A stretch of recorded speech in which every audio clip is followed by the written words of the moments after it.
warahmatullahi wabarakatuh. Alhamdulillahilladzi an'ama alaina ni'amahu zahiratan wa batinah. Wassalatu wassalamu ala sahibur risalati wasyahadah Sayyidina wa maulana Muhammadin wa ala alihi wa ashabihi wa ansarihi wa athba'ihi ila yaumiddin. Amma ba'du, Allahumma aftah alaina hikmataka wanshur alaina min khazaini rahmatika ya arhamar rahimin. Ya Allah, bukakanlah pintu hikmahmu dan taburkanlah rahmatmu kepada kami. Semoga kami menjadi hamba-hambamu yang sentiasa bersyukur akan segala kurniaanmu dan tunduk mengabdikan diri kepadamu untuk menunaikan segala titah perintahmu dan meninggalkan segala laranganmu. Amin. Yang saya hormati, yang berbahagia mulia Dr. Mazlan, isteri dan seisi keluarga, yang dirahmati Allah, tetamu-tetamu yang hadir pada pagi Ahad 25 Rejab pada hari ini. Semoga kedatangan tuan-tuan disambut oleh Allah dan para malaikatnya dengan rahmat Allah, dan semoga sewaktu kita berada di sini ada suntingan dan petikan ilmu yang boleh kita bawa balik dan menjadikan pedoman dalam kehidupan kita, supaya kehidupan kita sentiasa berada atas siratal mustaqim, jalan Allah yang lurus, jalan Allah yang benar, jalan Allah yang membawa kita mencapai kebahagiaan dunia dan akhirat, insya-Allah.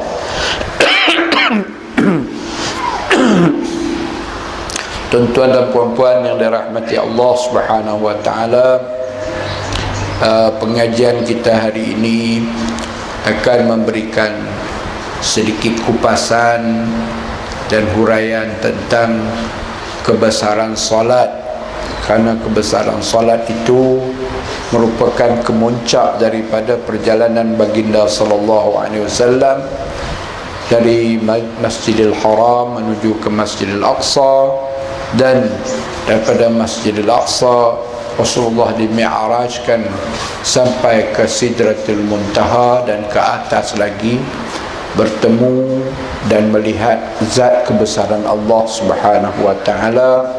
Dan apabila Allah menzahirkan kebesarannya kepada Rasulullah sallallahu alaihi wasallam, maka kagumlah Rasulullah, tercapailah sifat bahawa Muhammad itu Habib Allah, kekasih Allah. Dan apabila Rasulullah sallallahu alaihi wasallam dapat melihat sendiri zat kebesaran Allah Subhanahu wa taala, maka rindu Rasulullah kepada Allah terubat dengan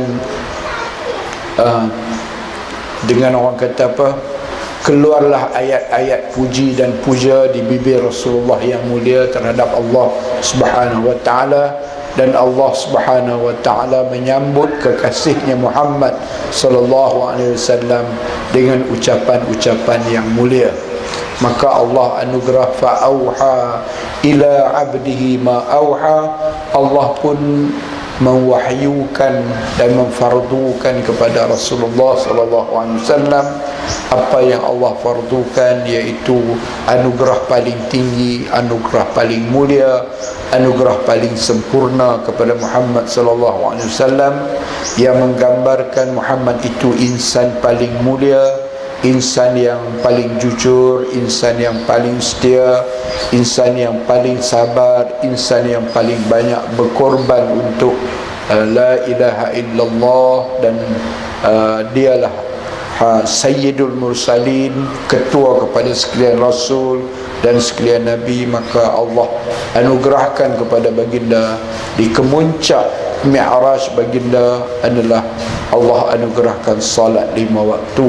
Jadi salat 5 waktu ini tinggi kedudukan dia, mulia. Salat 5 waktu ni mengatasi segala-gala fardu yang lain.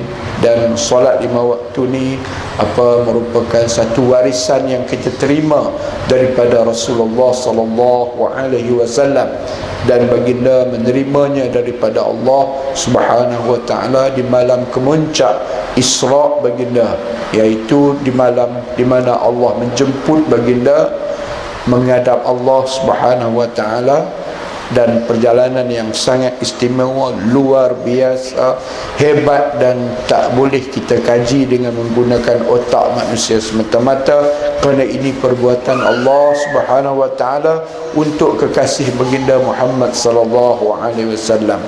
Jadi tuan-tuan, waktu yang kita hayati sekarang, atau bulan yang kita ada sekarang ni, iaitu Rejab, sementara menanti Sya'ban, sementara menanti ketibaan Ramadan. Eloklah kita perkuatkan iman kita, eloklah kita kukuhkan iman kita dengan menghayati kebesaran salat yang menjadi anugerah Rasulullah sallallahu alaihi wasallam yang dikurniakan oleh Allah kepada baginda sebagai lambang pribadi mulia Muhammad sallallahu alaihi wasallam, rahmatan lil alamin. Jadi tuan-tuan, saya bila sebut benda-benda macam ni, dia ada menyentuh perasaan, dia menyentuh perasaan sebab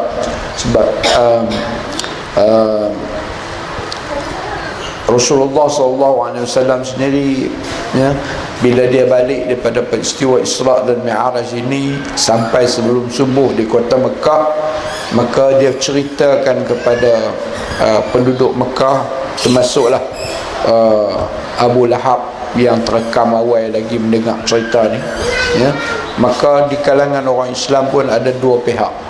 Satu yang menerima apa yang diceritakan oleh Rasulullah, pengalaman baginda mendapat layanan istimewa daripada Allah, iaitu Isra', perjalanan malam daripada Makkah ke Masjidil Aqsa, kemudian Mi'raj daripada Masjidil Aqsa naik langit demi langit, langit demi langit, langit demi langit, sampai ke langit ketujuh, disambut oleh para nabi-nabi Allah, Nabi Musa, Nabi Nuh, Nabi Ibrahim dan sebagainya, dan sampailah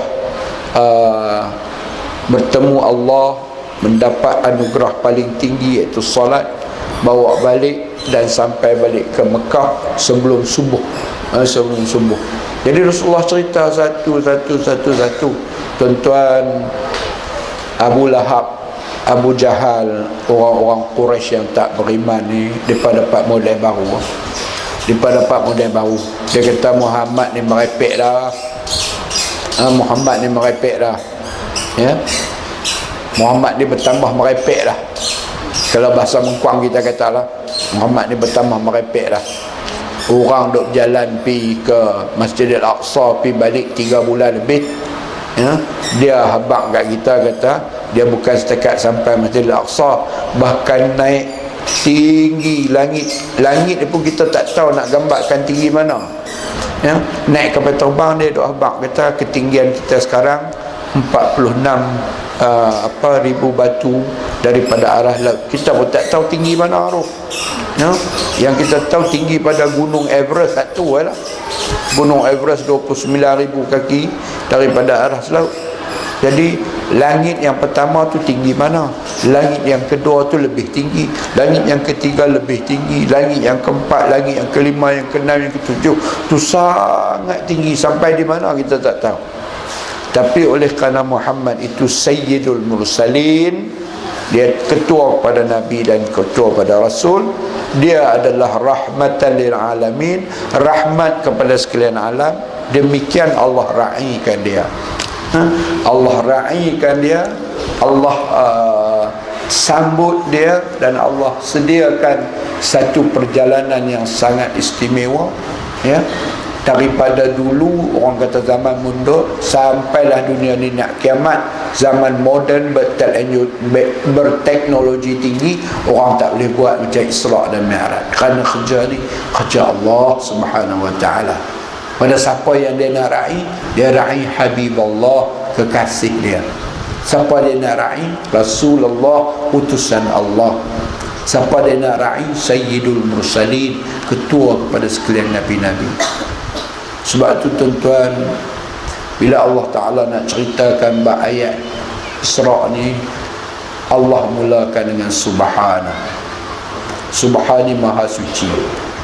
Maha Suci ni artinya perkara yang berlaku tu bukan rekaan, ya? Bukan rekaan, bukan buat-buat, bukan ada-ada, bukan satu pertunjukan lah, ya? Sebab ni Allah Ta'ala guna Subhana. Sebab apa? Pasal apa? Lepas Rasulullah balik, memang orang duk serang dia bertubi-tubi, tapi Allah Ta'ala kata ni Subhana, Maha Suci, ya? Tidak ada sebarang rekaan, tidak ada sebarang apa, tidak ada sebarang benda ada. Benda ni benda benar. Subhana. Subhanalladzi asra bi'abdihi laila. Maha Suci Allah yang mengisrakan, iaitu membawa Muhammad berjalan malam, bi'abdihi, iaitu kekasihnya Muhammad, laila, pada malam hari lepas Aisyah, ya, minal masjidil haram ilal masjidil aqsa. Orang mulia ni dia berjalan dari mana? Dari masjid ke masjid. Orang mulia ni dia bertolak dari tempat mulia. Dia bertolak dari masjid Al-Haram. Kalau tuan-tuan semayang 1 rakaat dapat 100,000 pahala. Masjid tu, Masjid Nabawi, kalau semayang 1 rakaat dapat 1000 pahala, ya. Tapi kalau Masjidil Haram semayang 1 rakaat dapat 100,000. Sebab tu kita pergi umrah, kita pergi haji, kita pun heran orang tak mau pergi semayang di Masjidil Haram. Kita heran. Pasal apa? Hak masjid dapat RM1 dia pergi, masjid hak dapat RM100,000 dia tak mau pergi. Pelik kan tu. Jadi hak duk melengkar kot dalam apa, dalam hotel tu, dalam asrama tu, kadang-kadang semayang dalam asrama, jamaah di bawah pun tak mau pergi, ya? Masjid dia kata panas, ya? Tak larat, ya? Tapi dia buat tawaf kedai boleh. Tawaf kedai boleh. Dia tawaf kedai, dia gedik, balik-balik timbang 3 kilo. Lepas tu tawaf kedai pula, gedik, balik-balik tengok, duk tunjuk barang mai dia beli. Tawaf pula, saat lagi nak naik pula, tengok sejadah terlambak tu. Tawaf lagi pula, saat lagi naik pula dengan jubah 347 helai. Nak pergi semayang tak boleh. Rugi jangan tuan. Tengok Rasulullah, Allah Ta'ala nak bawa dia bertolak. Tolak dari mana? Orang nak ikut, orang ikut pada tempat. Orang mulia dia bertolak pada tempat mulia. Minal masjidil haram ke masjidil aqsa alladhi barakna hawlahu, yang kami muliakan dua-dua kawasan ini. Linuriyahu min ayatina, untuk kami perlihatkan kepada baginda sallallahu alaihi wasallam ayat-ayat, keterangan-keterangan, bukti-bukti untuk baginda. Innahu huwas sami'ul basir. Muhammad, kamu balik, kamu cerita lepas ni, orang kata apa kat kamu, orang ludah kat kamu kah, orang kata kamu bohong kah, orang kata kamu penipu kah, Allah kata innahu huwas sami'ul basir. Aku dengar apa orang kata kat hang, dan aku lihat siapa yang kata kat hang.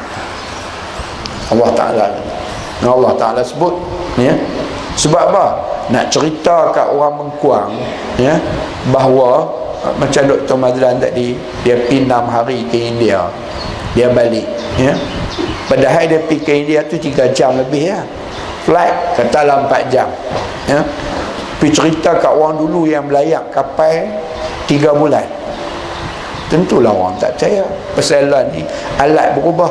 Rasulullah dibawa oleh Allah Subhanahu Wa Taala, disiapkan satu kenderaan khas sesuai dengan kemuliaan Muhammad sallallahu alaihi wasallam.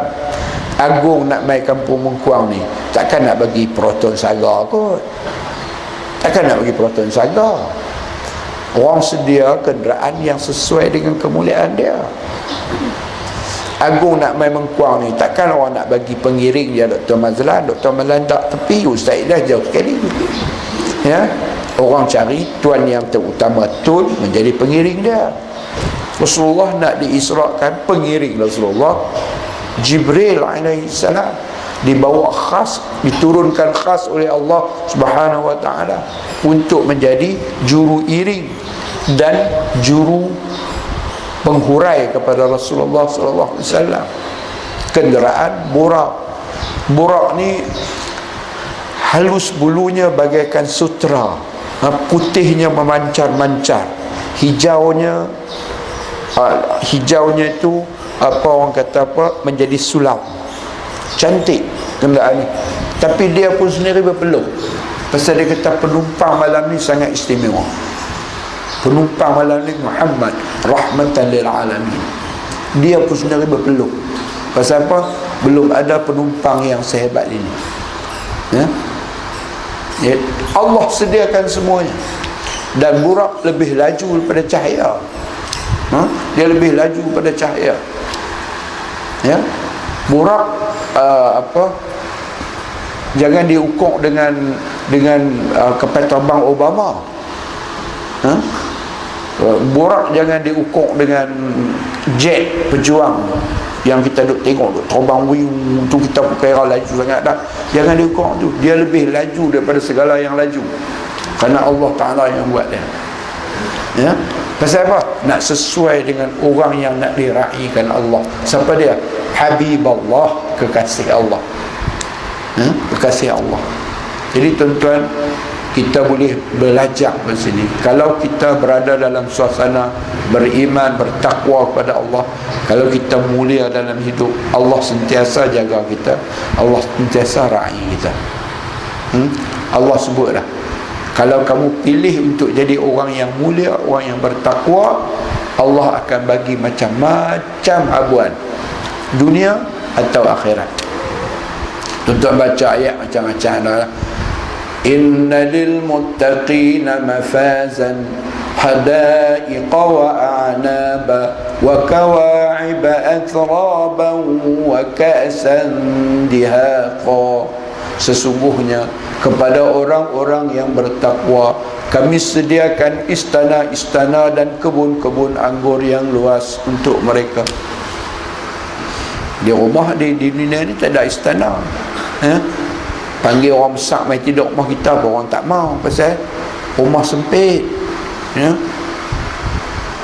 Rumah sempit. Tapi di sana Allah Ta'ala sedia apa? Istana yang dikelilingi oleh wa'anaba. A'nab ni kebun anggur, cantik penuh. Wa'anaba dia bagi. Tapi dia sediakan apa? Lil muttaqina, orang yang bertakwa pada Allah. Orang yang bertakwa pada Allah ni siapa? Orang yang sentiasa perasaan takut, rindu, kasih, taat, setia kepada Allah. Kalau kita pilih hidup cara macam tu, kiamat tak jadi lagi. Allah Ta'ala ceritalah, ni balasan, ni habuan ke abang. Tapi dah manusia ni tak reti dan tak mau reti. Dia tak reti dan tak mau reti.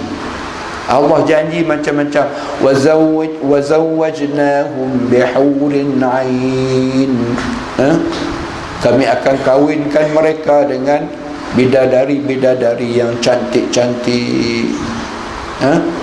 Yang kamu tengok dia pun, wa idza ra'aitahum, kalau kamu tengok dia, bila tengok mata tak kejik, comelnya, ya Allah, comel sungguh. Hak belah ni tanya, habis kami jadi apa, nak kahwin dengan siapa? Hak belah sini kata, oh orang jantan untung kahwin dengan bidadari. Kami, oi, perempuan jadi ketua bidadari bah. Comel serlah lah, cantik sungguh lah. Tuan-tuan abang dalam dunia ni siapa comel? Siti Nurhaliza. Di akhirat tak sama. Siti Nurhaliza tu nampak berapa ribu kata. Nampak berapa ribu kata. Ya. Dia kalau dia telan ayak, nampak ayak turun kat tempok ni. Masya Allah. Dia telan ayak, nampak ayak turun kat tempok. Punya comel tak kira lah. Nombor satu tu perempuan lah. Kalau perempuan dalam sifat orang muttaqin, semayang cantik, lidah bagus, lidah tak mengata, lidah cakap yang baik saja, dalam sembahyang khusyuk, Masya Allah, macam duk cakap dengan Allah Ta'ala, dalam cakap. telan benda halal masuk perut, jadi darah elok, ya? Rajin baca Quran, rajin bantu orang, jaga jiran, jaga jiran, didik anak-anak supaya jadi orang-orang yang soleh. Orang yang macam ni, perempuan jadi ketua bidadari, lebih cantik daripada bidadari lain lagi, Masya Allah, ya. Allah Ta'ala cerita punya banyak tempat lah tentang balasan dah buat orang yang bertakwa. Tapi kita ni, hak Allah Ta'ala cerita tu kita tak terliung. Hak Tesco cerita kita terliung. Hak Tesco cerita kita terliung. Promosi besar-besaran, jualan sempena hari pekerja, potongan antara 30 ke 70%. Dia terekam gila. Dia terekam gila. Ni Allah Ta'ala cerita tawaran untuk orang-orang yang bertakwa. Jadi kita taat kepada Allah bukan taat sia-sia, bukan taat saja-saja, ya? Tengok Rasulullah, kerana dia tidak pernah lari daripada tugas dia sebagai seorang rasul. Orang buat macam mana kat dia, orang ludah ke, orang balintai ke, orang heret pengikut dia ke, orang sekat dia tak bagi makan apa-apa semua, dia tetap. Dah orang buat macam-macam kat dia, tak boleh lah. Ni orang pujuk dia, pujuk, ya Muhammad, mau tak kami bagi pada kamu? Apa dia? Kalau nak puteri hak cantik sekali, kami cari the best in the world, puteri hak paling cantik sekali kami bagi kat kamu. Lepas tapis, dapat hak paling segak, kami bagi kat kamu. Mau tak Muhammad? Atau kalau hang nak lah, kalau hang syarat hang berhenti, jangan duk ajak orang masuk Islam lah. Hang nak apa? Atau kami serahkan semua kekayaan ni kepada kami, kamulah jadi orang paling kaya sekali. Mau tak? Atau kami lantik kamu jadi pemimpin, kami bagi semua kuasa kat kami, dengan syarat berhenti daripada ajak orang masuk Islam. Tapi Rasulullah ni tu dia orang kata jarum kompas dia tu tak bergerak daripada Allah, tak bergerak, kerana dia Rasulullah, utusan Allah. Jarum kompas dia tak bergerak. Orang dah azab pengikut dia, ada yang mati kena sulah, ada yang sampai tangan tak ada kena pedang, ada yang badan tidak ada tempat yang tak nampak mata pedang, semua. Ada yang kena heret di tengah padang pasir, bubuh batu atas badan, tapi tak tukar juga, iaitu Bilal bin Rabah radhiyallahu anhu. Macam-macam baginda tengok dengan air mata, sedih pun ada, perut pun lapak kena, dan banyak pengikut dia dihalau keluar macam binatang. Tapi Rasulullah, hati dia tidak pernah lari daripada tugas dia, kompas dia kepada Allah Subhanahu wa ta'ala. Oleh kerana dia mulia, maka Allah memuliakan dia. Hadiah untuk orang mulia ni hebat. Muhammad juara iman, Muhammad juara takwa, Muhammad juara kemuliaan, Muhammad juara jujur, Muhammad juara sabar, Muhammad juara ikhlas, Muhammad juara setia, Muhammad juara pengorbanan.